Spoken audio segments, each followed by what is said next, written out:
बाल महाभारत के पाठ कर्ण के बारे में आपको एक और कहानी मैं सुनाती हूँ।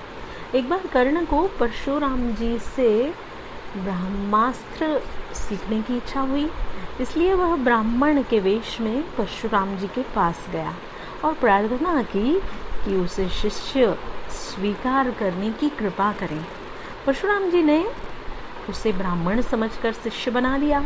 इस प्रकार छल से कर्ण ने ब्रह्मास्त्र चलाना सीख लिया। एक दिन परशुराम कर्ण की जांघ पर सिर रखकर सो रहे थे। इतने में एक काला भौरा कर्ण की जांघ के नीचे घुस गया और उसे काटने लगा।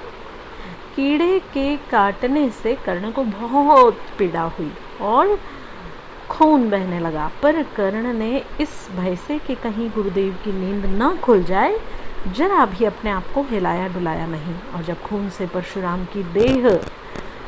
जी का शरीर भीगने लगा तो उनकी नींद खुली। उन्होंने देखा कि कर्ण की पाँव से, कर्ण की जांघ में से खून बह रहा है। यह देखकर परशुराम बोले, बेटा सच बताओ, तुम कौन हो? तब कर्ण असली बात छिपा नहीं सका। उसने स्वीकार कर लिया कि वह ब्राह्मण नहीं बल्कि सूत पुत्र है।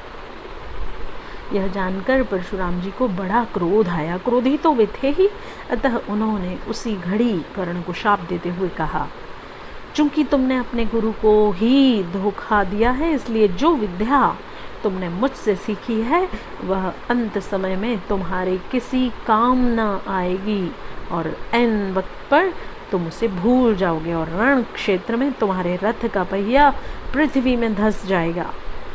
परशुराम जी का यह शाप झूठा न हुआ।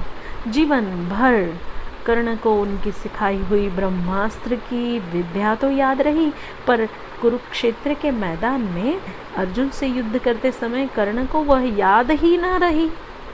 दुर्योधन के घनिष्ठ मित्र कर्ण ने अंत समय तक कौरवों का साथ नहीं छोड़ा।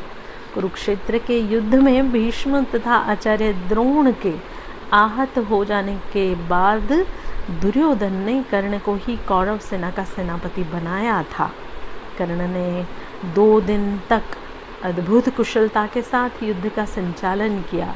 आखिर जब शापवश उसके रथ का पहिया जमीन में धंस गया और वह धनुष बाण रख कर जमीन में धंसा हुआ पहिया निकालने का प्रयत्न करने लगा, तभी अर्जुन ने उस महारथी पर प्रहार किया। माता कुंती ने जब यह सुना तो उनके दुख का पार न रहा और इस तरह एक वीर अपनी